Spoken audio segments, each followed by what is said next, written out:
we try to maximize what's left. I can see, I think aside Wally and myself, I see only 8 other people on the call. How many people are from group A? How many? I think only 7 actually, not 8 people. How many people are from group A? How many people are from group B? How many people are from group C? Just to help us know where to start from, whether to start from group A or group B or group C. If you are from group A, I think you can just raise up your hand. That will help me better to count. Emmanuel is from group A, Sam is from group A. Who else is from group A? Only the 2 of you. Yeah, I'm also from Group A, Babatunde. Yeah, just Sam and Emmanuel are from group A. Babatunde is also from Group A. Okay. Group A, Sunday, Emmanuel, and Sam. Group B. Yeah, thanks. You can lower your hand.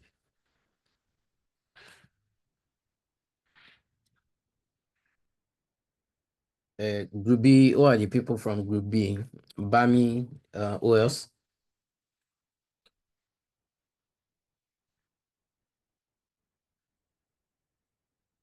Bami, Ebube, Ebube, Kemi, who else?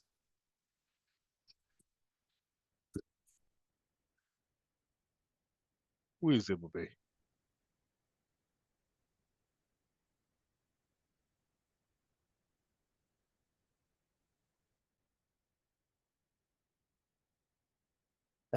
I thought I saw Ebube.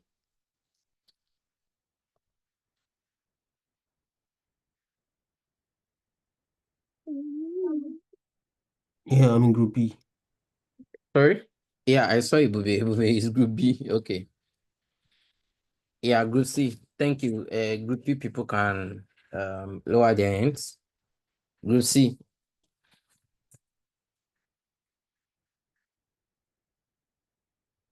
Group C. I believe Gloria, you're from Group C. Usman, you're from Group C.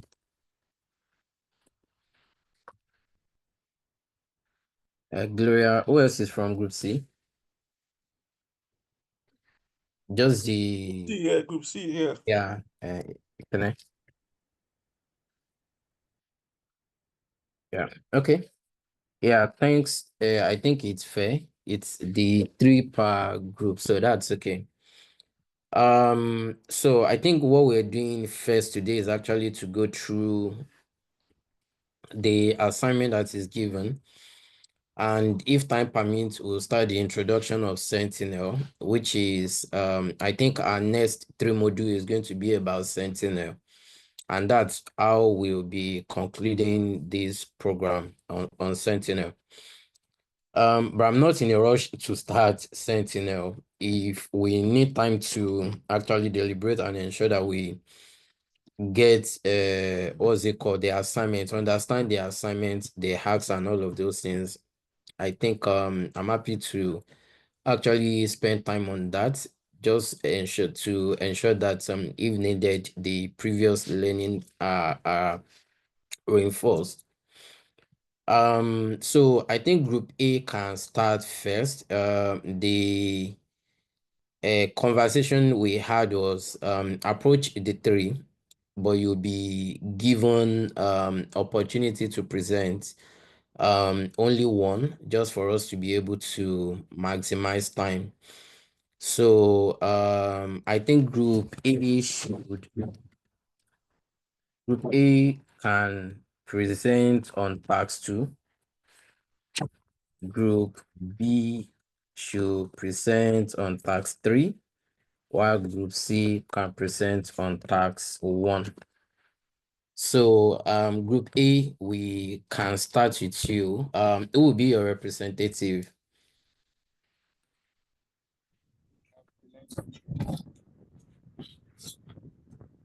Hello. Yes, Emmanuel. Yes, I'll be representing Group A. Okay, that's okay. You can go ahead and share your screen when you're ready. Just to see what the group came up with.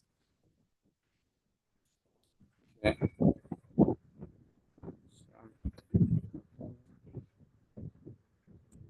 Screen sharing is disabled. Okay, just a moment.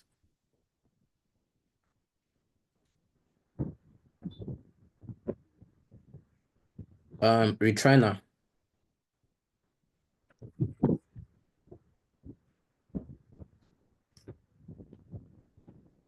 Okay.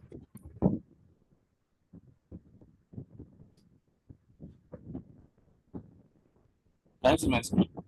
Yeah, it's coming up.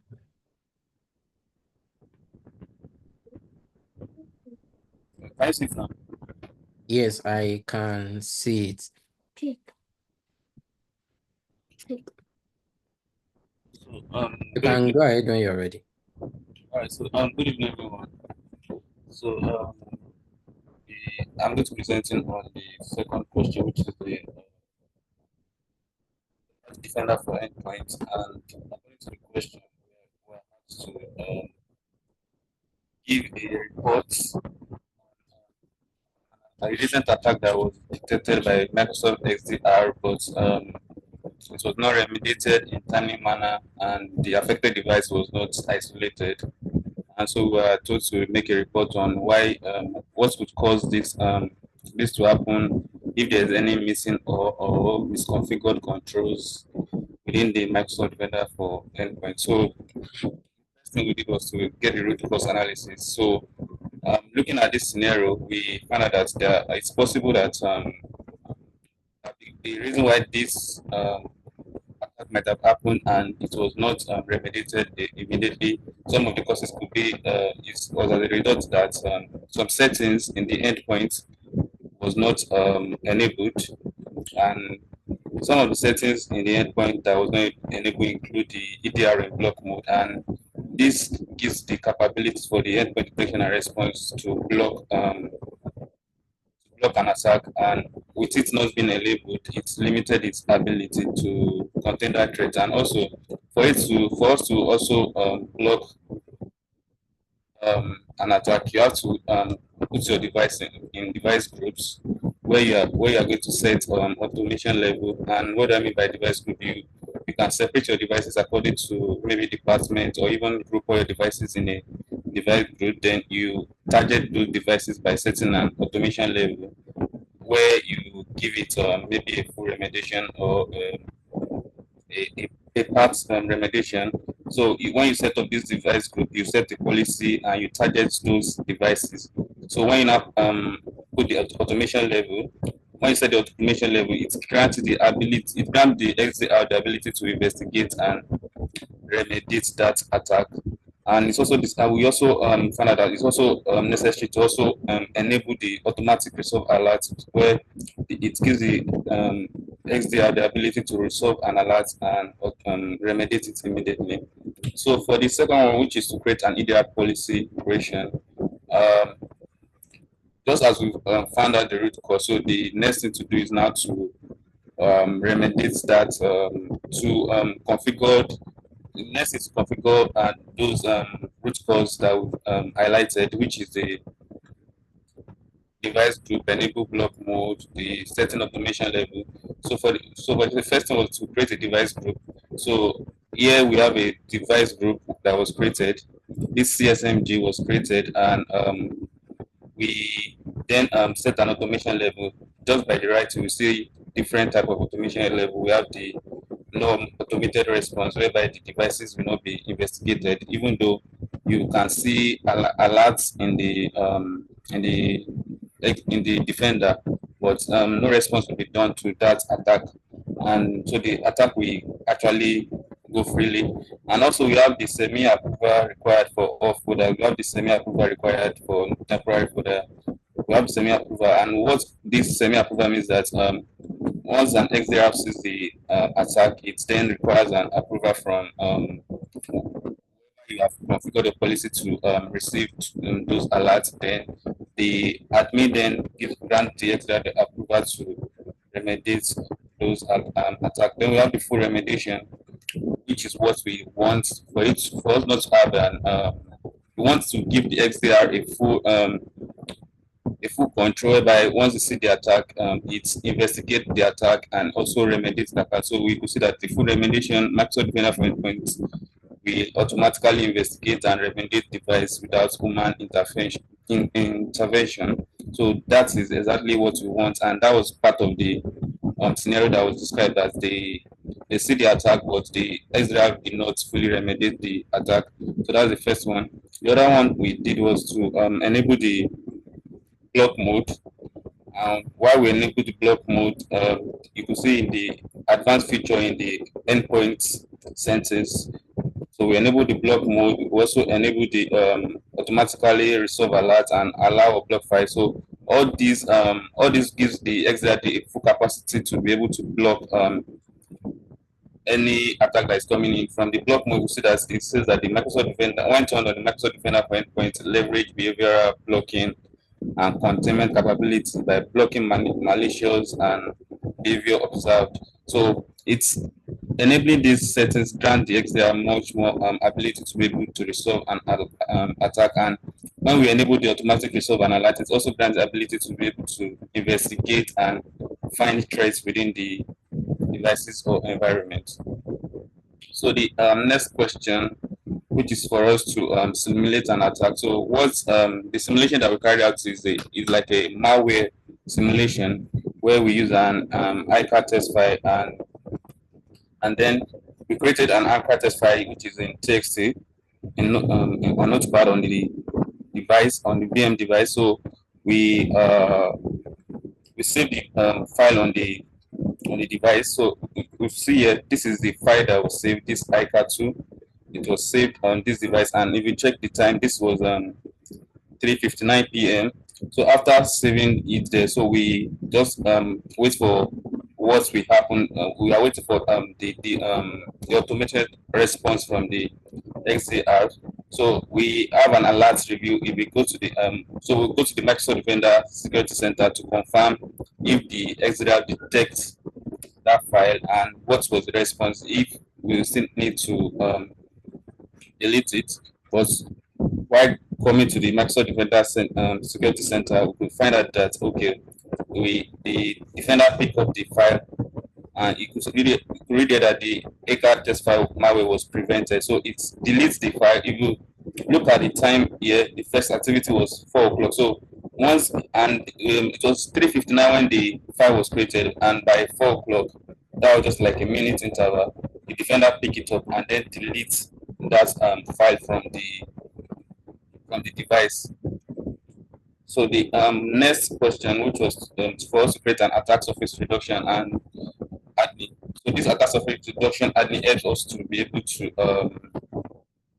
reduce the attack surface whereby attacker can use to get into our environment, and we were told to resolve some security recommendation was being some security recommendation that has to do with attack surface reduction.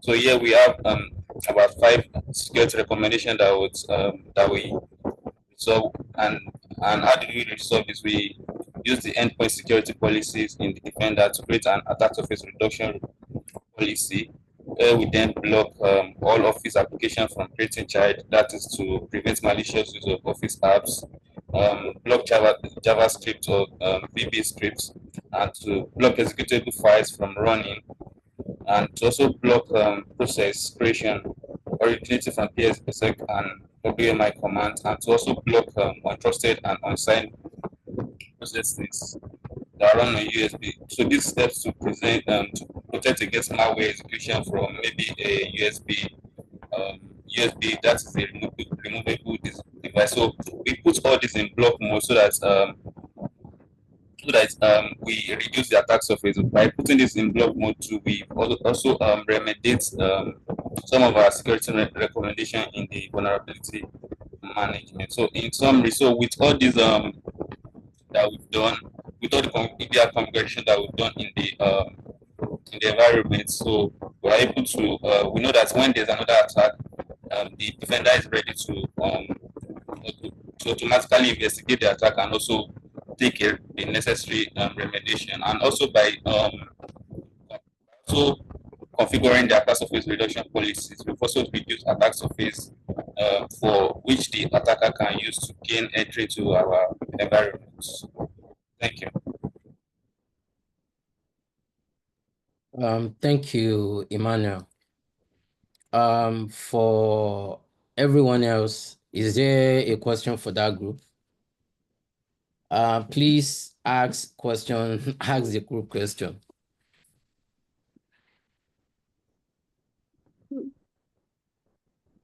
Any question from any of the groups? Yeah, I'm just gonna refer. Okay, go ahead, please.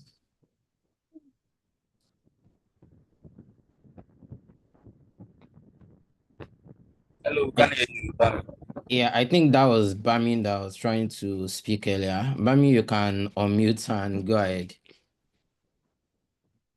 Yeah, can you hear me now? Yeah, clear. Okay. Yeah, I said I was just gonna refer you back to the question, and Ayokumi, if you can assist in this as well, because that question number 2 was not too clear to me. I'm just bringing up the question now. Just 1 second. Okay, so question number 4.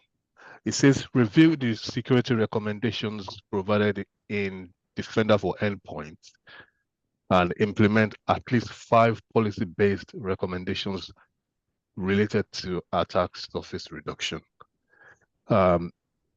Before I go to Emmanuel, Ayokun, please, if you don't mind, do you want to explain that? Okay, if you have Defender for Endpoints and okay, let me ask Emmanuel first, since Okay. Emmanuel's session. Emmanuel, Okay. do you want to explain the question? At least you've done it. And I agree that you got the question. So do you want to explain it to I think Bami's group is group B. Do you want to explain it to group B? Yes, I can do that. Okay, please do. Go ahead. Okay, so from the question, we were asked to let me question myself.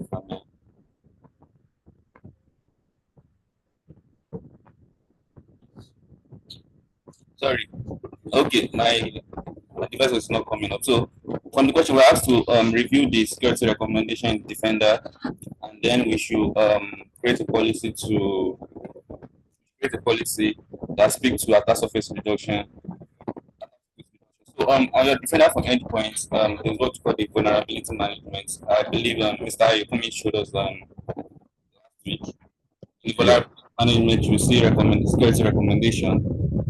In the security recommendation, you'll find that there's a lot of recommendations that has been recommended by Defender for you to remediate so that the either your secure score or your security score on the Microsoft Defender can actually increase, and also this adding up your environment. So, and also just all the security recommendation is not actually related to maybe attack surface alone, reduction alone. So we are told that we should try and look for security recommendation that speak to attack surface reduction. And so what I did was just to check through all the security recommendation I have in my environment, and then pick 5 that relates to attack surface reduction. So I then go to the endpoint. If you look up here, I have the endpoint security policy here. So if you go to the endpoint security policies, you are able to now create a policy there where you are going to select attack surface reduction and then plot some of these recommendations that by default it will be in not configured. So you have to create a policy to then block all these rules because all these rules are also in the security recommendation. Okay. All right. Thanks, Emmanuel. Bami, just to provide more context, I'll share my screen briefly. Let me know when you can see my screen. Yeah, can see. Not yet. Oh, yeah, it's okay. Yeah, can see it now. Okay. In Defender, when you begin to onboard your devices, what the Defender would do is actually to look at your system configuration if they are well hardened enough. There are some in configuration, a lot of times what makes system vulnerable, if it's not obsolete system, is actually how the systems have been configured. And as a threat engineer, you are not just waiting for something to happen. You are actually looking for weaknesses also within your environment and improving them. So when you begin to onboard devices to Defender, one of the things Defender does is actually look at all of your assets and then begin to find weaknesses in them and then give you a recommendation on what you should do. So one of the things you quickly see on my screen at the moment is the fact that I have things related to OS, I have things related to servers, Yeah. I have things related to maybe Office and Co. And if you look at exposed device, you see 1/1, meaning that I have one device that is affected by this. I onboarded one device, and that one device is affected by this vulnerability. What can I do in terms of, if you look under related components, you always see which components within your environment, which components of your assets is affected by that weakness. So all that benefit from that, you just see the components that that recommendation is raised for. You can see this one is related to Windows and 11 itself. You see one that is related to Google Chrome. You see one that is related to Microsoft Edge. You see some Office, and then you see security controls, attack surface reduction. So all of these attack surface reduction are more of security baseline that you should have configured. But because you don't have them configured, they can expose you to issues, to security threats. For instance, if someone receive an executable via email and they download it, by default, you should not allow your system to run any executable that was received via email, whether it is Outlook or downloaded through email on the web, basically. So if you open each of these recommendations, it also gives you instruction in how to actually block them. One way of blocking them is to first of all ensure that your Defender antivirus is turned on, and also that real-time protection is enabled. And the second thing is to ensure that you have ASR also turned on in either in tool group policy or MDM. So basically you have vulnerabilities relating to which components of your assets restart and how to configure them, basically. And I just don't want to what I always know is that by default, people will always have some weakness in the way they've configured their system. So the attack surface reduction in a way help you, especially if you are not using security baseline. It actually help you focus on the critical components of your system that should be well configured, just to ensure that all of the risks that may be associated with improperly configured systems are mitigated, basically. So this is what I was expecting, to look at each of what is not done, and then basically to go ahead and configure and configure maybe a policy that actually address the challenge. I don't know if that is clear. Yeah, it's clear. We actually did it. And I think where we got a bit confused is where you said at least 5 policy-based recommendations.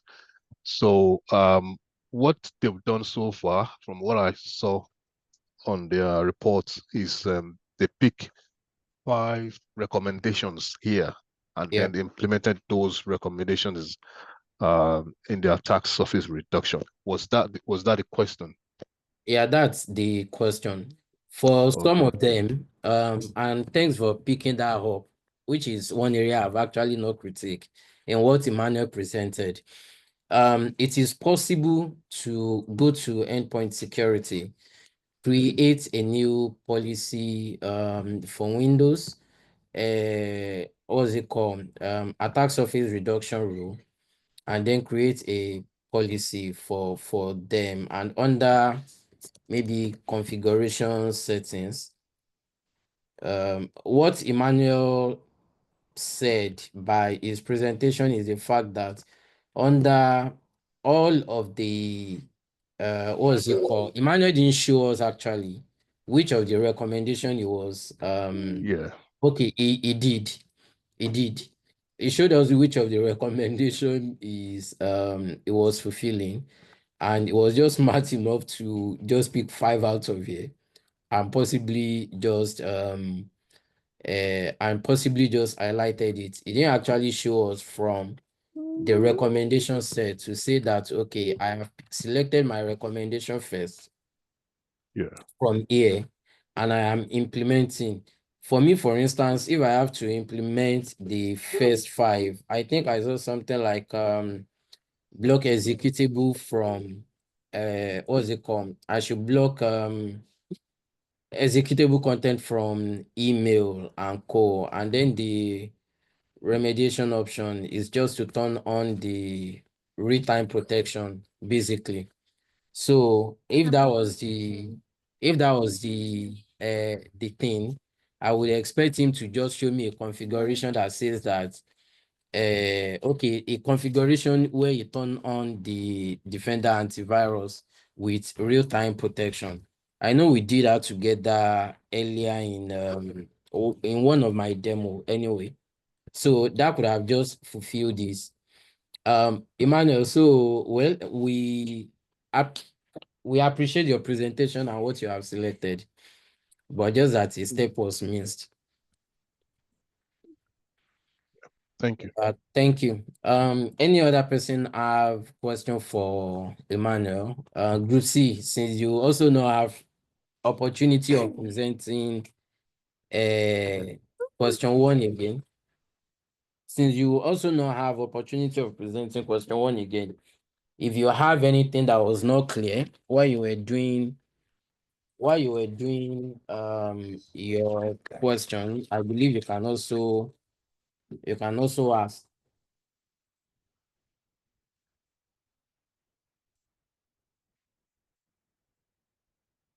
Group C.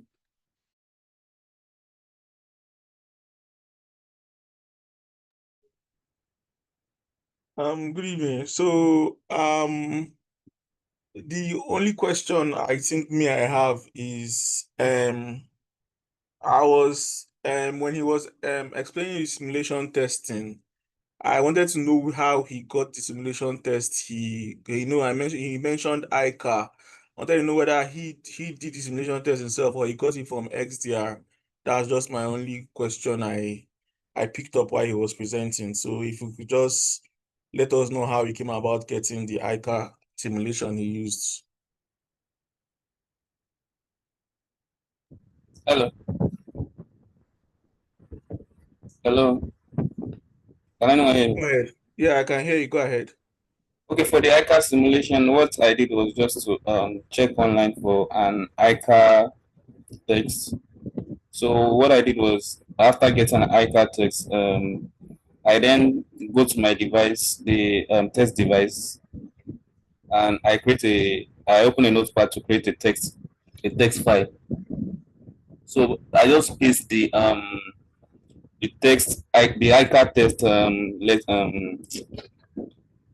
ICAR test. I just paste it in the text file. So I save it on that device. So the thing is that the XDR when it sees that file, because you just save the file, XDR is constantly in your environment investigating and scanning files. So by the time it scanned that file that you just saved, the ICA, because the ICA is more or less like a where you test, they give you some text that looks like a malware. It's, even though it's safe, it looks like a malware just for you to test your XDR. So after saving it on that file, because I've configured all the block mode and automated investigation and response in the Defender, the XDR picks up that file and then deletes it because he's seeing that file as a malware. So that's why when I show you the alert screenshots, it's right ICAT test malware prevented. So that's how I carried out my simulation. Okay, that's fine. That's clear. Thank you.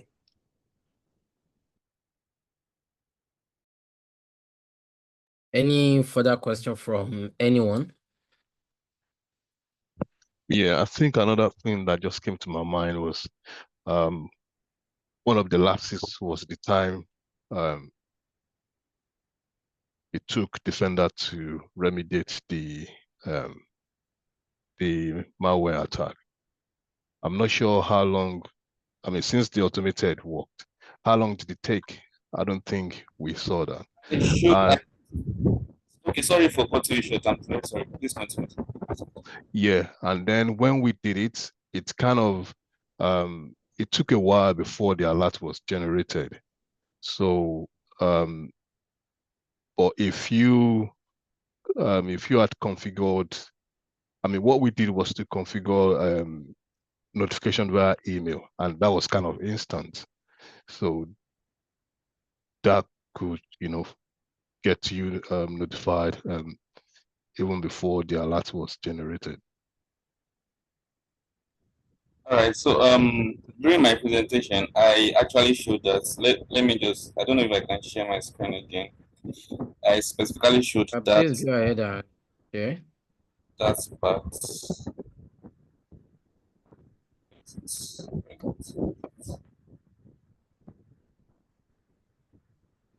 Sorry.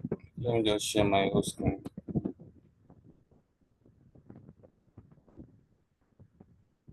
So I specifically showed the past at the time. So this was when I just created the file, and I showed that this was the time that I created the file. That was the time I just created. Immediately I created the file, I made a screenshot, and this was 3:59 p.m. And while going to the security center, I showed you the time the remediation was done to. That was 4 p.m. So it was not up to a minute. I'm sure by the time I was leaving the VM to open up my security defender, it was done already. So I showed you that was 3:59 and it was remediated by 4. So it was almost immediately. Yeah, I think I missed that part. And the reason why I wanted to know was the one we did took about 10 minutes. And we did say we are not sure if that was quick enough or not. So 10 minutes is pretty, 1 minute is pretty good. Yeah. Yeah, I Thank think you. what may have happened, if you don't turn on real-time monitoring in your settings, it may not be very instant, except until maybe your schedules can run. So if you turn on real-time monitoring, what Defender does is actually to keep monitoring changes on your system. So if there is a new file added or anything, it picks it up almost immediately. But if you don't turn on real-time monitoring and the system had to do a schedule scan, then that would be delayed until the next schedule runs, basically. So I think the first thing to that policy is ensuring that you have real-time monitoring turned on, and also that you have the EDR also. I mean, you have the EDR also turned on and set to automated response. I think those two things are very key. Yeah. Thank you. Any further question from anyone? Babatunde Ebube. I think can I ask any? I think he did. Yes, indeed. I was Yeah, about to Gloria, take pivots. A. Johnson, Kemi, Sam, Usman. Any question from anyone? Not at all. Not at all. Okay. Thanks, Emmanuel and Group A. We can move on to Group B. Thank you.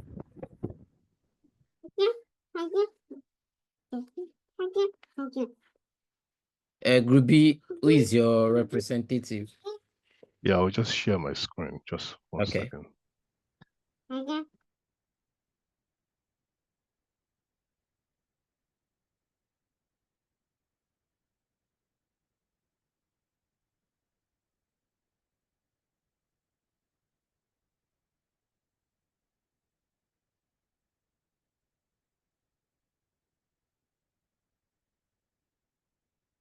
One second, please.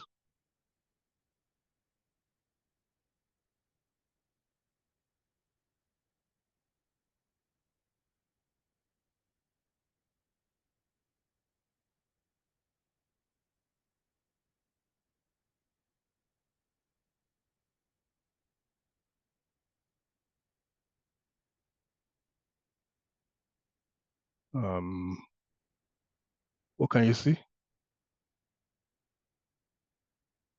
Yes, I can see. You can see my screen, right? Yes, I can see your screen. Okay, I'm just gonna move to the last one.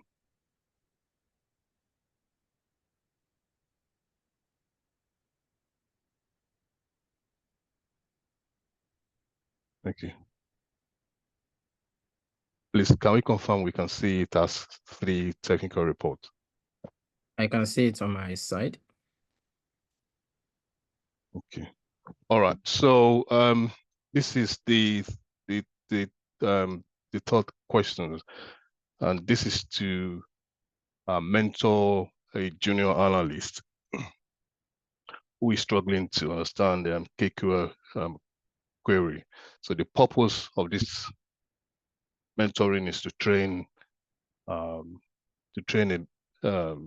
junior security analyst in development of KQL scripts, and also to visualize the daily count of a Windows security event with the event ID 4688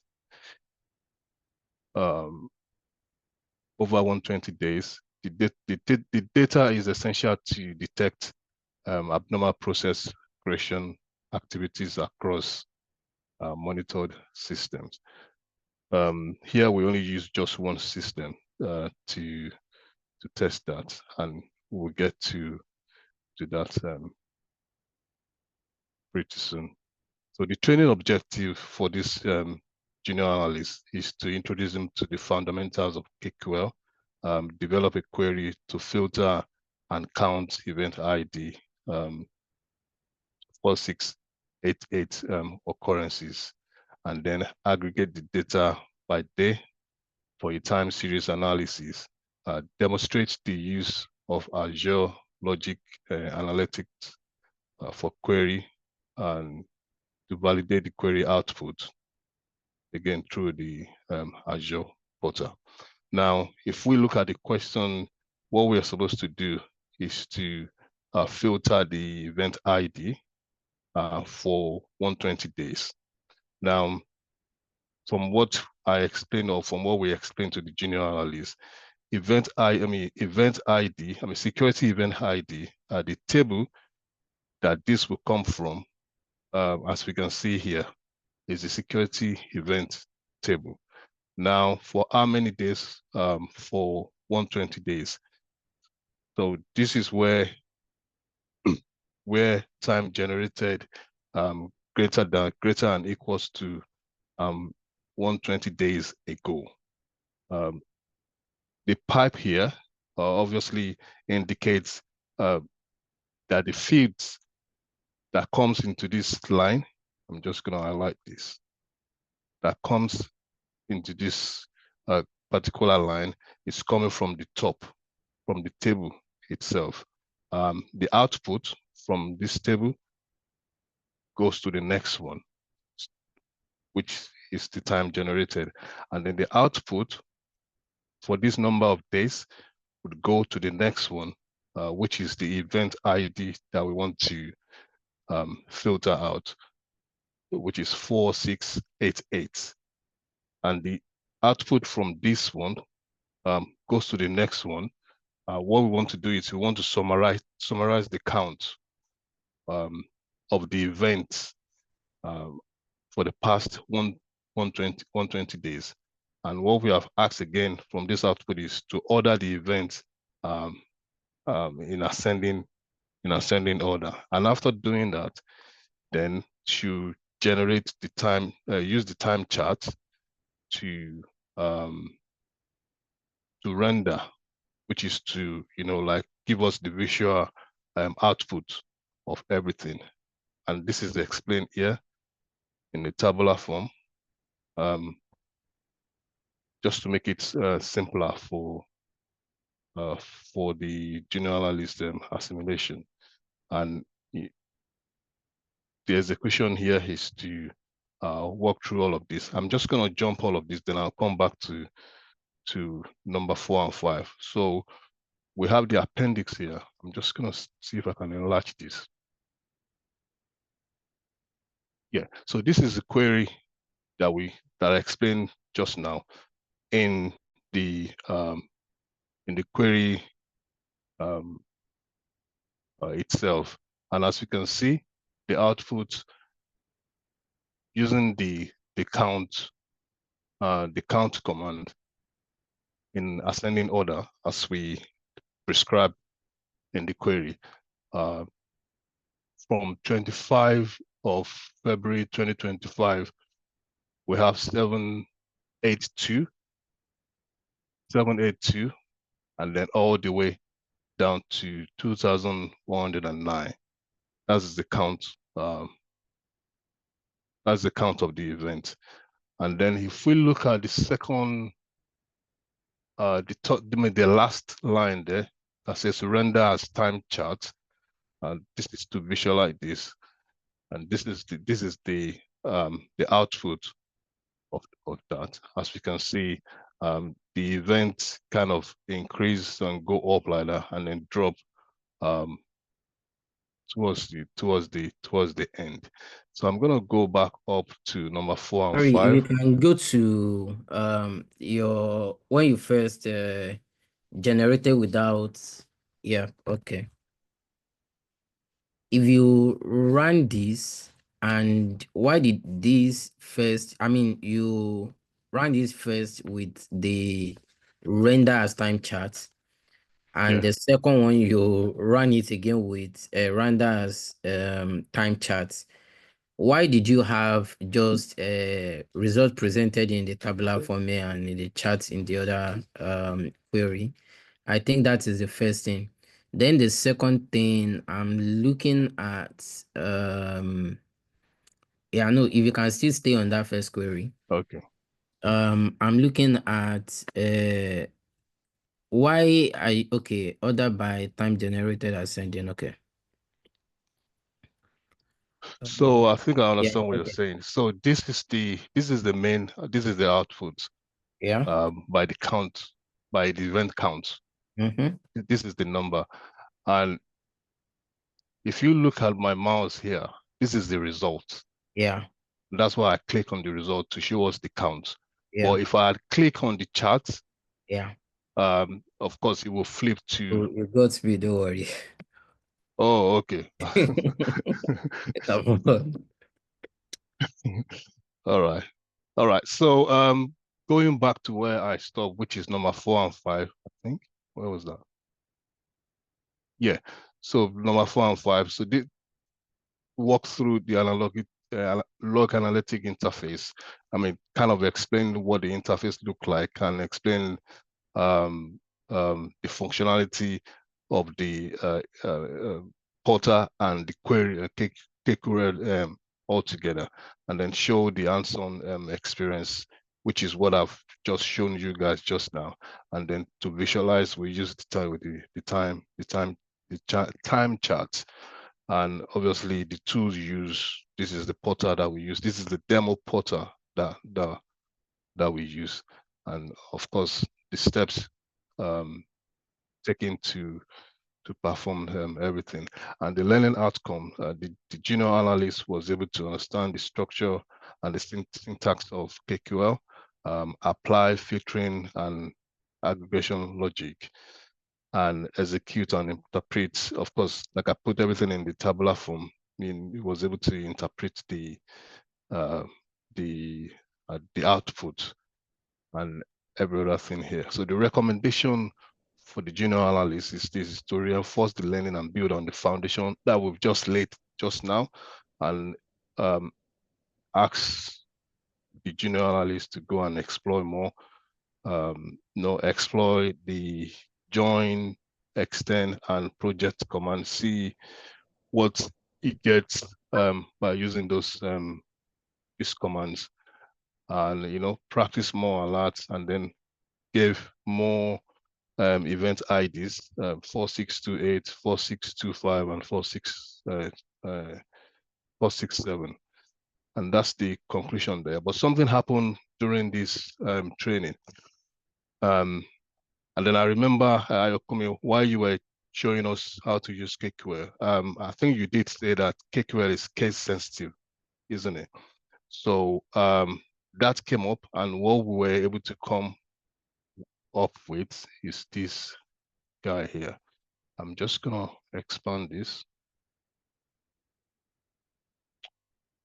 So if we look at the computer name here, all in capital letter, and if we look at this query here, where computer name is this. So the first letter there is capital R, and we can see that even with the lowercase r, and we can see that even while still using the lowercase, we're still able to get the results. So what we figure out was by using this symbol, tilde or whatever, by using late just in front of the equal to. Usually when you're doing this, where computer name is, you use double equal to, and then you put your value there. But instead of double equal to, you can replace one of the equal to with this symbol, and that would kind of remove the sensitivity, the case sensitivity there, and you'll still be able to get your output. Yep. Thank you. Thanks for that, Bami, for mentioning that. I think that's actually around the ASCII. So ASCII characters are case sensitive in KQL, and basically thanks for mentioning that. I probably would have also forgotten to actually say that if you don't mention it again. Yeah, thanks. Thank you. Any question for group B?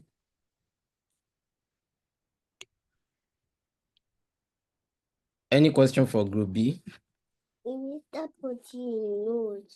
A question from my side, Bami. Yeah. You have gotten, if you look at your query, and if you change the maybe you put the event ID before the time generated, where event ID before the where time generated, would your results have been different? I doubt. I think it'll still be the same. Yes. Yeah, it would have been the same. Yeah, that's correct. Yeah, thanks. Yeah. Wally, I think we can go on a break now. And when we come back, maybe in 10 minutes, Group C can present. Break. If you are back from break, please just show by raise of hand.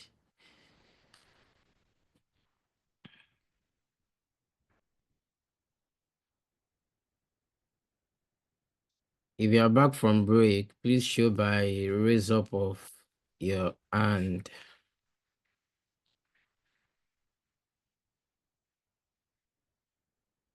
Okay.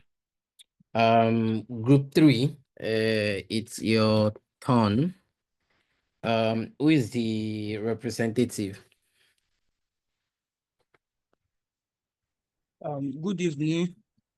Yeah, good evening, I have Usman. the privilege of presenting on behalf of C. So let me begin by sharing my screen.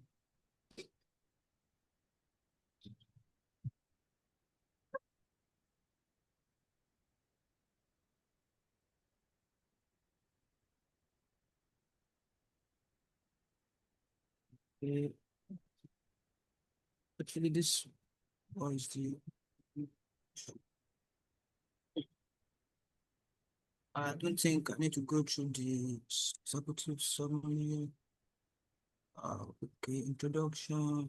May I start from this part because we have the privilege of presenting from the top. So let me start from the introductory part, which says today's digital landscape organization face increased challenge, safeguarding sensitive information, ensuring compliance, and defending against involving cyber threats. So the convergence of these regulatory requirements, um, hybrid work environment, and sophisticated attack vectors necessitates the robust cybersecurity framework that not just protect assets, but also align with the objective of setting up a business. So it comprises the three taxes that was given, but I may not be able to go into that. So this was Just what to help Usman, your group 3 will be presenting on tax 1, which is the data and information protection. I just want to be sure that's what you're looking at. Okay. yes, this is it. Okay. So the topic we are to presenting is only meets data protection, regulatory compliance, and internal security mechanism. So what data protection and regulatory compliance comprises with internal security measure? They're actually interconnected and they are very vital for organization to safeguard customers' information, access to organization critical assets, while ensuring business operation aligns with the laws, the regulations, and ethical standards. This also involved the implementation of measure that ensure data protection from unauthorized access, loss, or misuse.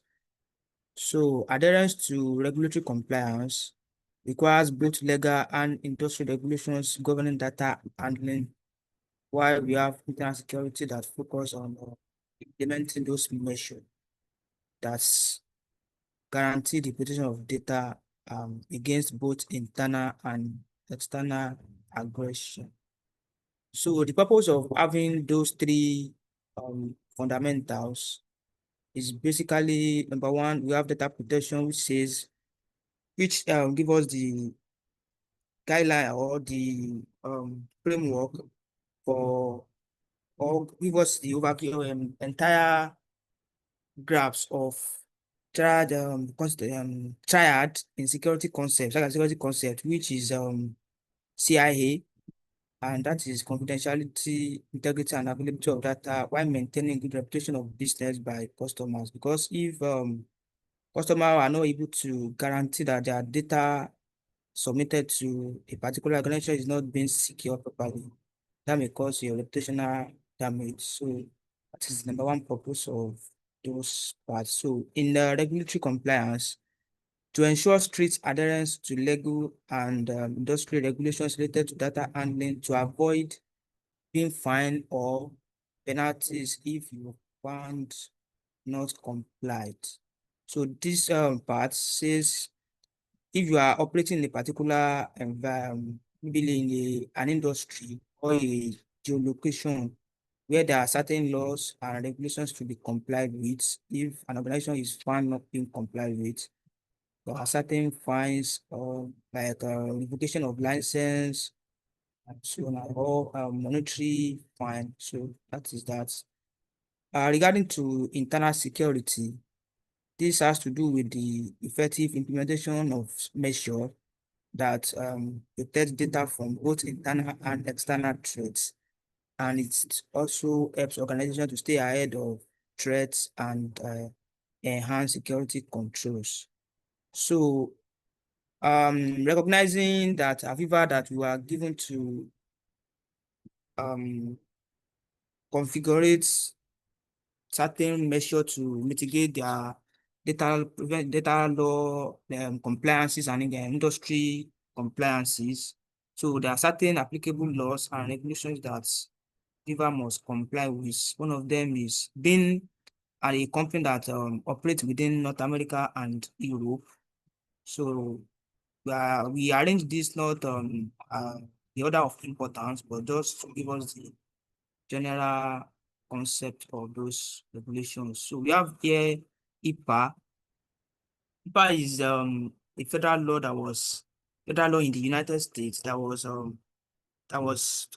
mandated by the United States Congress around 1996. So this particular piece of regulations or law provide what organization must comply with in dealing with American citizens' health record.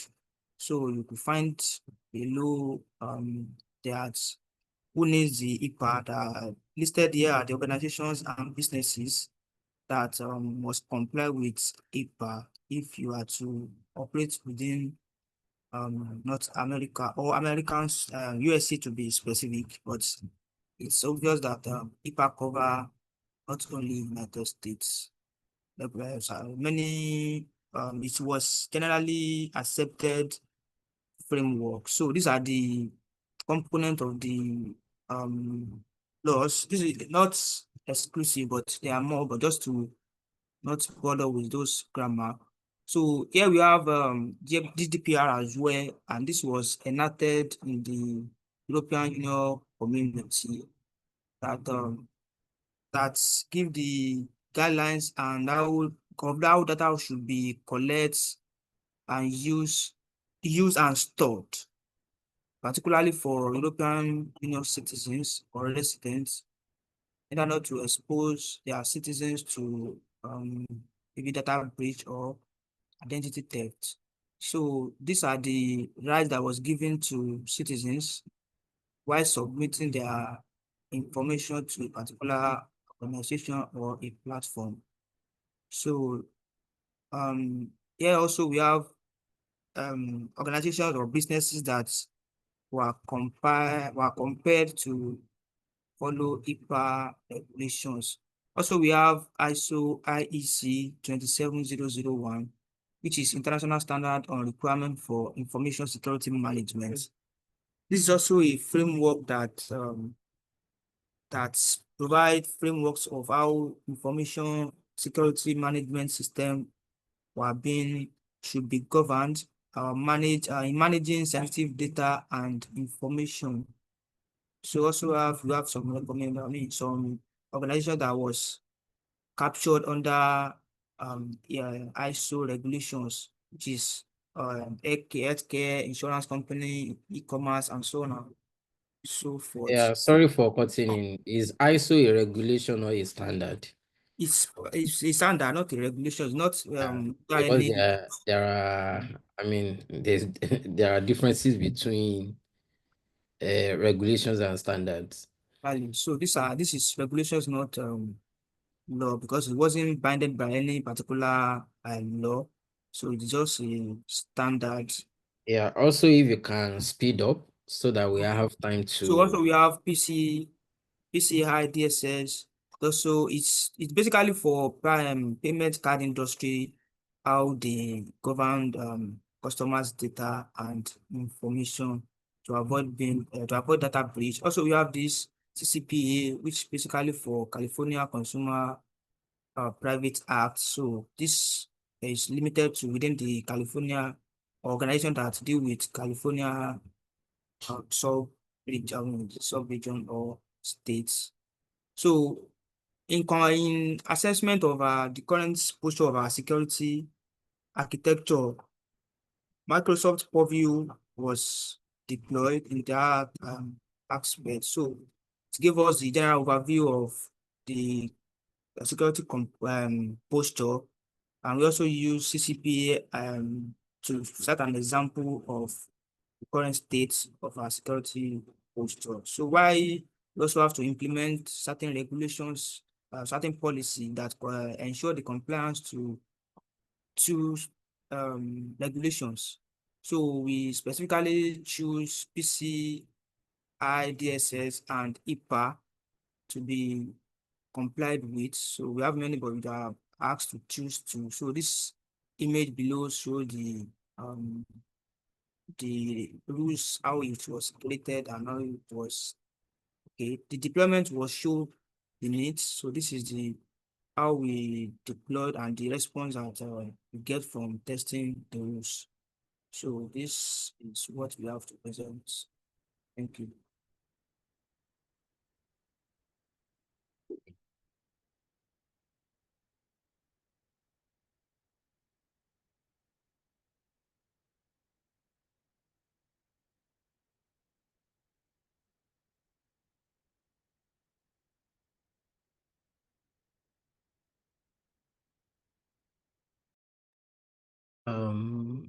Are you done, Usman? Yes. Okay. That came rather abrupt. Group A and B, in fact, even Group C. Does anyone have question for Usman? Because I have many. I think he has presented to me. I think they've presented out of. Go ahead, Emmanuel.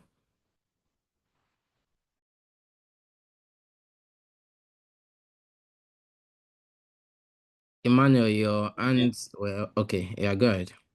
Yes. Oh, okay. Thank you for that presentation. Okay.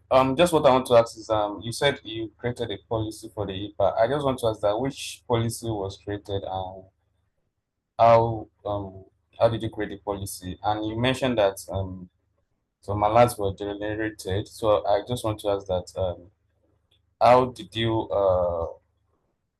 how was the alert generated? That what simulation did you perform to generate the alert that was generated? So that's like two questions: the policy you created for the IPA and how you configure the policy, and the alert. How were you able to get the alert? What was the simulation?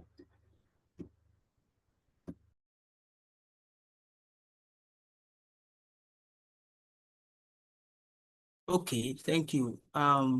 First question is what policy were created for IPA?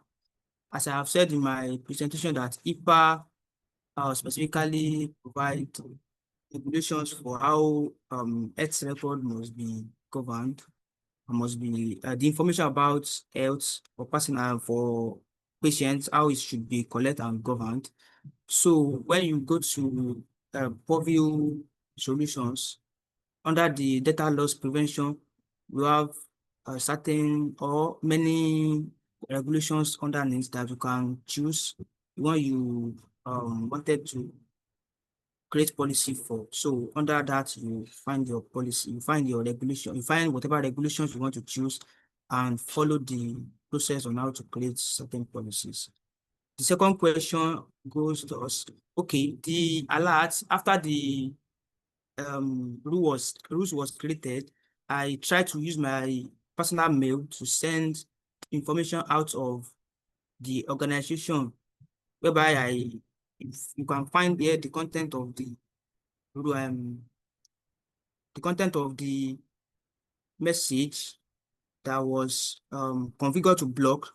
So I configured the rules together with my team that there should not be something like data exfiltration from within the organization sending sensitive information out of the organization. So that was configured and we tested it. So this was the outcome that was given. Yeah. Does that serve your understanding? Yes, thank you. Thank you. Any further question from the people on the call before I ask my question or possibly also pass my comments? Questions from Group B, Group A. You don't have the privilege of presenting this. While you were doing it, was there a question, an issue you ran into that you wish were clarified? This is an opportunity for you to ask.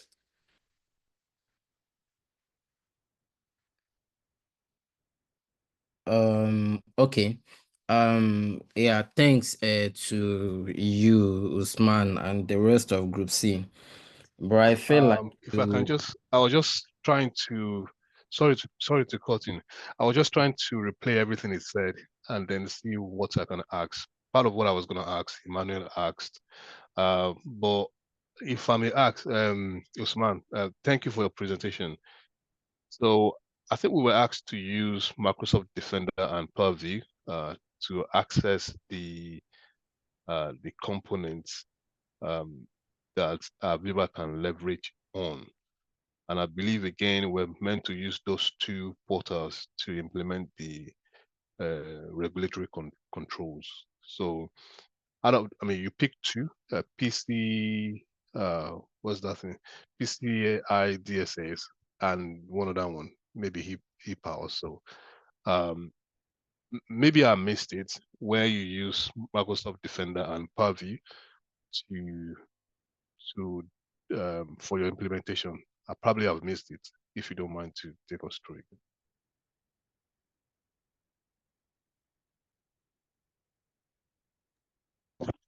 Okay. Like I said, I guess you missed it where I mentioned Purview, what we're able to create with Purview, starting from the assessment of security posture and implementation process. Okay, those So things are tiny. Probably that's why. you said, Your images are tiny. They are not too. okay, let me Yeah, zoom it that's up. why. So this is the policy that was created under Purview. I hope you could see it. And this is particularly good. This is for PCI DSS. So we cannot add all of the screenshots. So we just have to pick it. Yeah. And okay, this is also and this okay. This is also PCI. So what is your other question? I think you asked one question or two. Is it two No, or it's one? one. It's one in two, where you use Defender and Purview for the implementation. Okay. So in generating the alerts, so Microsoft Defender was used to configure this particular alert that I have my mouse on. Okay. So it is when we created the policy and set up the implementation. So this alert was generated via mail. Okay. All right. Thank you.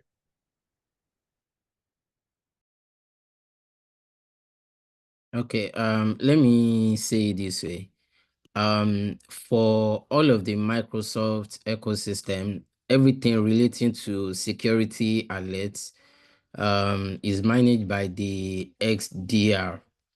So if you create a policy and that policy is matched, Defender XDR would raise an alert. So basically, I think that's what you mean. Not that you really configured anything on XDR, if I'm correct, Usman.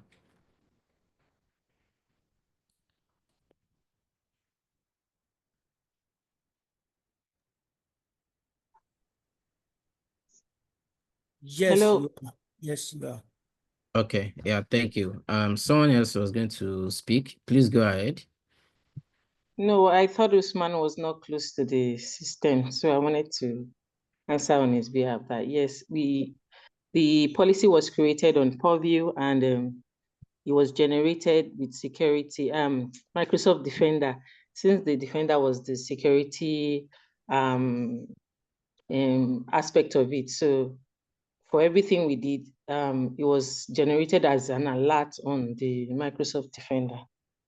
Purview Okay. was what we did in generating those compliances, like where you ensure that the PII was not exfiltrated from the system. So he used this Outlook to try to send like his card details to himself, and obviously the thing blocked it and it generated in Defender.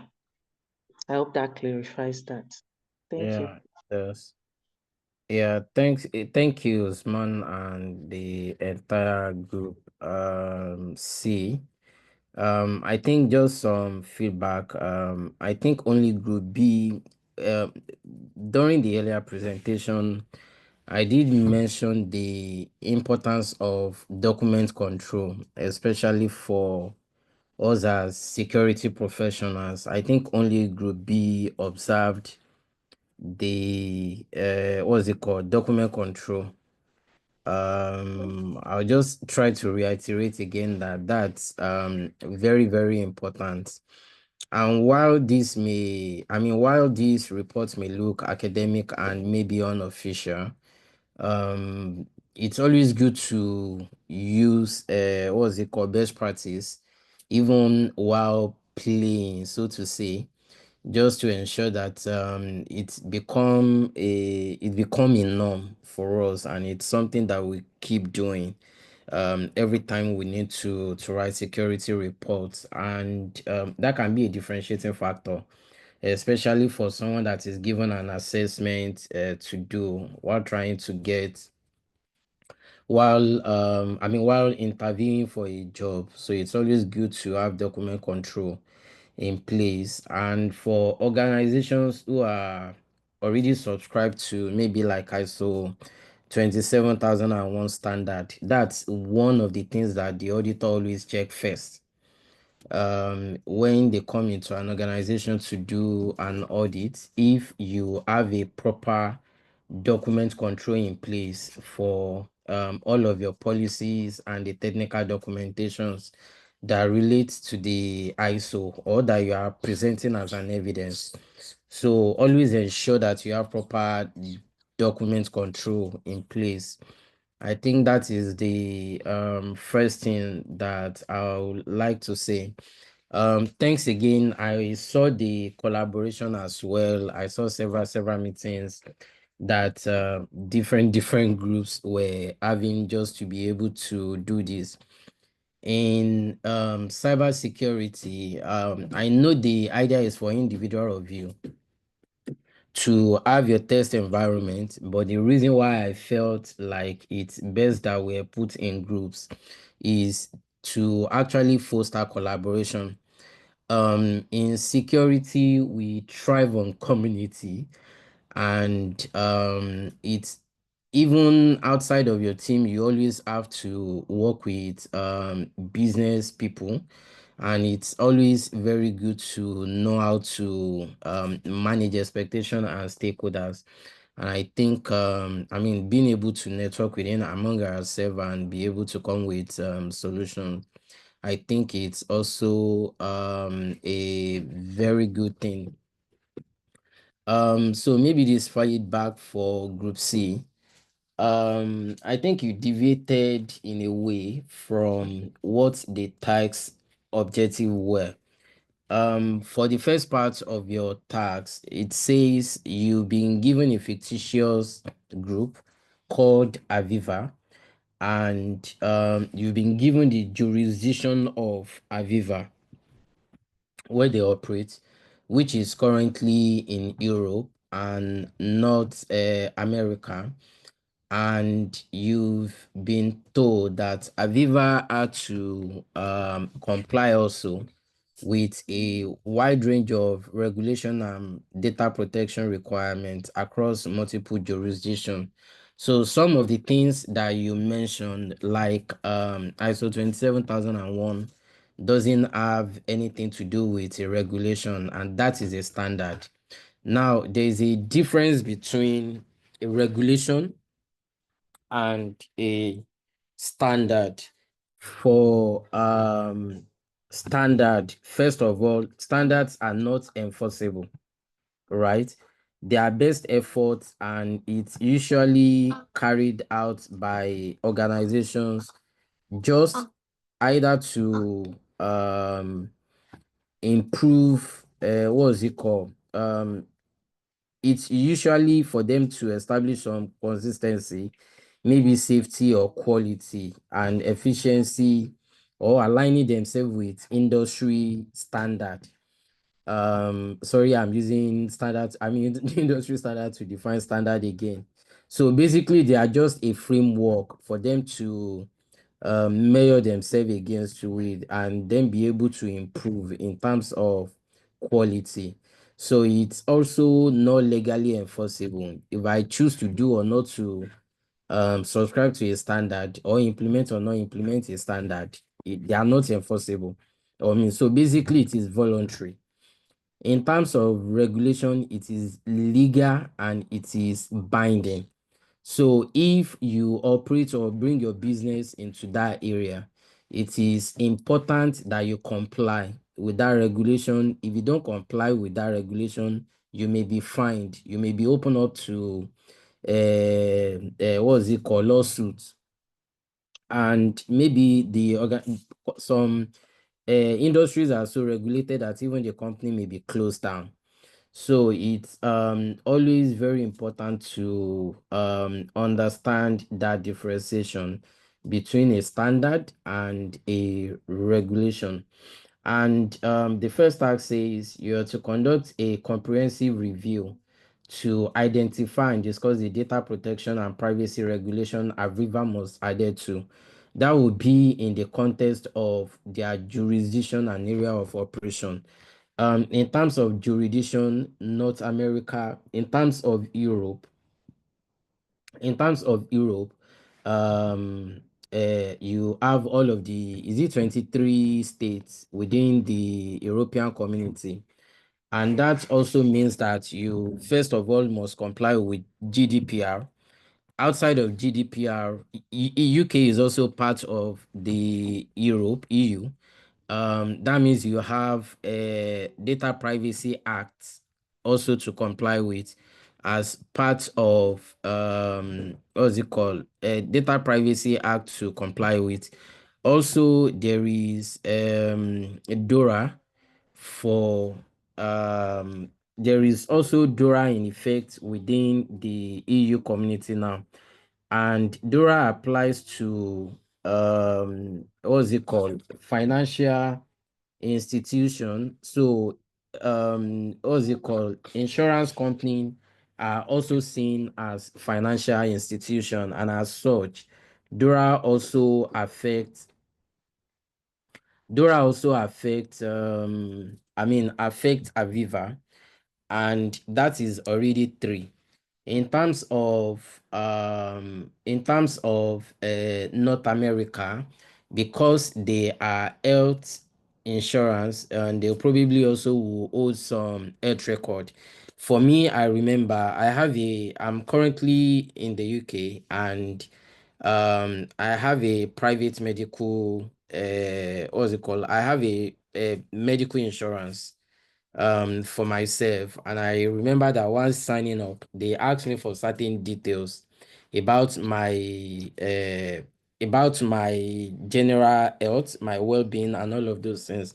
Who my GP is, my age, my home address, my marital status, my wife's information, and all. So basically, they've collected a lot of personal information about me, and they also have my medical records. I mean, for the times that I've been to hospital and all of those things, they are also aware, and they are keeping those records.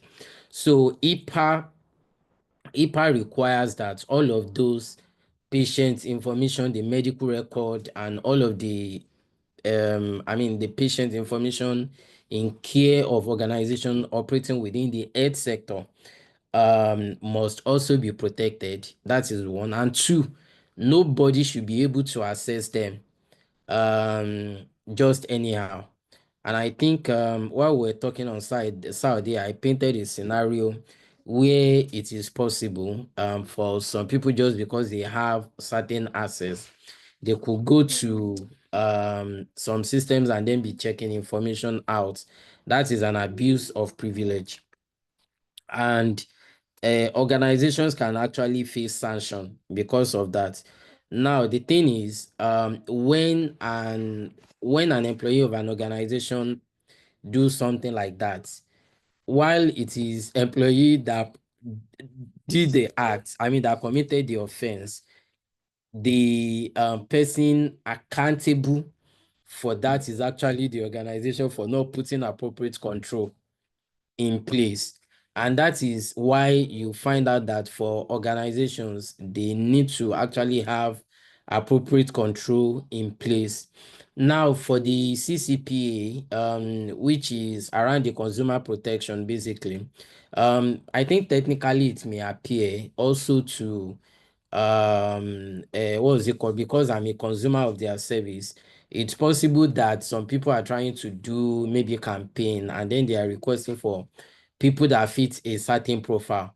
Just because Aviva also have my detail and they feel like, oh, I fit into that profile, they cannot sell or give my information to someone else except with my express permission. So if they are operating within California states in the United States also, that means that they also have to comply with that regulation.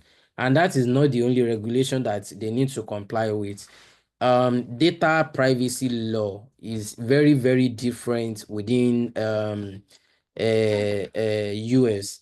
Unlike in the UK, unlike in Europe, where you have GDPR covering almost the entire Europe, in US, you have 50 states in the US, and each state has their own privacy law.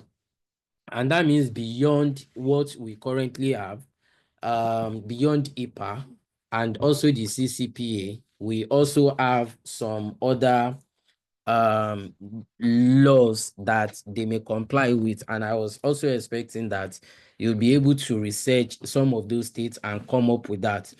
And while I was actually interested and also looking forward to question one, was because as a threat analyst, or maybe as a threat engineer and security engineer, one of the things that you should be able to do for your organization is be able to think for them in terms of what they need to do. If you are working in a risk department, your risk team may identify this as a risk, but they may not be an expert in actually knowing all of the laws and then being able to transform the laws into a control that need to be put in place. They may identify the risks, open up a risk item for you, and then try to help you manage the risk so that you ensure that you close it out. How you select the control to close it out, I think they're not going to give you. They may provide some guidance on what needs to be done, but you may also need to do further research to actually do that. So always try as much as possible to understand requirements clearly and ensure that the solution you are providing aligns with the requirements. The tax 2 was saying something about given the Aviva utilizes Microsoft security and governance tools, specifically Defender and Microsoft Purview. Assess which components and features of this regulation can be leveraged. I think you went from talking about some of the regulations and to then say that you configure a DLP. So if you want to configure anything, what I think I've consistently mentioned is always have a question in your mind anytime you approach a system. what are you trying to achieve? If you cannot articulate exactly what you are trying to achieve out of the system, or what you are trying to make the system do for you, then whatever configuration you are trying you are putting in place will be faulty. It's not going to do exactly, I mean, it's not going to do anything for you, because you do not translate your requirements into solutions. So for me, I always love to go from requirements. Okay, this is the risk. These are the things that we need to, I mean, all of these regulations are a risk if you don't have appropriate control in place to address them. Now that they are a risk, you have a risk, and that risk says that there are things that need to be met. So you already have the requirements. From your requirements, which of those requirements do you quickly want to meet? And that is then where to say that, oh, um, I first of all would need to implement IPA because of this and this and this. Or maybe I'm going to do GDPR because of this and this. Now, which component of Microsoft Defender Fabric can actually meet that requirement? Then you can do that mapping. I was looking out to see that. I did not see that. And then we said implement regulatory control. I said from the things that you have highlighted into, you can then go ahead to implement. I think you implemented DLP, and you said that you were. Usman, did you say you implemented DLP for IPA? Usman, can anyone hear me? Yes, I can hear you. Yeah, okay. Did you, I mean, I'm trying to, because your screenshot was small, I actually didn't look keenly into the images. Um, was it DLP for your DLP implementation? What did you implement? IPA and PC IDSS. Okay, IPA and PCI DSS. So those are good. And also, being an insurance company, there must be some form of payment. I think in the UK, it's probably, I mean, in the UK and around Europe, it's probably going to be direct debits. In the US, it's probably going to be through, I mean, the collection of your card details. So all of those are, yeah, so I think those implementation are good. The only thing you did not demonstrate to us also is to say that show us that it worked, basically. And I think there was a comment you made when Bami asked you question about okay, that you didn't see certain things, and then you mentioned that it's not possible to show all of the screenshots. I think it's actually possible. And I'll also say that for security documentation, the idea when you are documenting anything, and documentation can also be a big difference. I work in consulting, and where I work, we always do peer review. Um, I'm a senior security consultant, but so I review other people's work, especially documentation. And documentation is actually one of those things that we always even look at as part of confirmation when we have new person coming on board. And also for me, if I did other documentation, if I don't have anybody above me that can review my work, maybe just because of the area of the work, my manager will still review it, even though he may not understand the area. He does not understand the area of the area of my own expertise. So even though he does not, he will still look at it just because of the document control and ensuring that when I do documentation and I leave it, if someone else come to pick that documentation, they can implement it. So if you withhold details, that can really, really be if you withhold details and someone cannot just pick up your reports, and to read and understand, that is a problem. So I always say be as detailed, be as expressive as possible when you are doing your documentation, and that's very, very important in IT, and I'll say it's critically important in security, because you want to ensure that someone else can pick your report and understand, and then be able to implement the same thing without needing to look for you. So I think that's critically important. I think there was something that came up to mind, but I can't remember it again while I was talking. If I remember it, I'm probably just going to put it on WhatsApp chat so that everyone sees it. I think those are the feedback from me, but I'll say it's been a nice evening, and it was actually good. Seeing that we're making research, we're progressing. And yeah, we're making research, and we're progressing together as a team. So thanks to everyone, and well done. Wale, I think with the time is already fast spent, so we can call it a day. So I'll be only handing over to Wale now.